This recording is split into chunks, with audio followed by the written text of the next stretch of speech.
আশা করি ভালো আছেন। আমার প্রাণঢালা শুভেচ্ছা সবার জন্য। আমার আজকের প্রসঙ্গ নীতি নৈতিকতার ধারাবাহিক 12 পর্ব। আজকে 12 পর্বের আলাপ করতে যেয়ে একটা প্রথম ভিন্ন কিছু আলাপ করা দরকার হয়ে পড়ছে। অর্থাৎ আমি একটা কফি হাউসে মাঝে মধ্যে যাই, ওখানে রাজমিস্ত্রিদের সংখ্যা বেশি। তো একজন আমাকে বলে ফেললো, ভাই ভালো আছেন?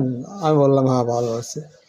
উনি আমাকে প্রশ্ন করলো, আপনার ইমান আমান বা নীতি নৈতিকতাটা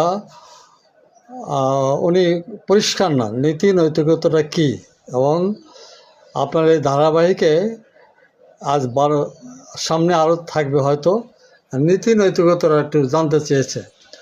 আমি তার উত্তরটা দিতে যেয়ে সমগ্র দেশ বিদেশের সবার সামনে আমি এই বিষয়টা ক্লিয়ার করতে চাই। নীতি নৈতিকতা এটা হচ্ছে কি, মানুষ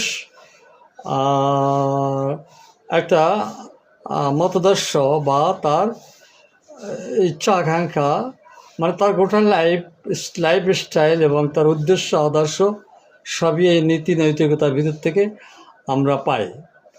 এখন নীতি নৈতিকতা আসে কোত্থেকে? প্রশ্ন আসে, নীতি নৈতিকতা কোত্থেকে আসে? নীতি নৈতিকতা আকাশে ভেসে আসে না, এটা পথে কুড়াতে পাওয়া যায় না।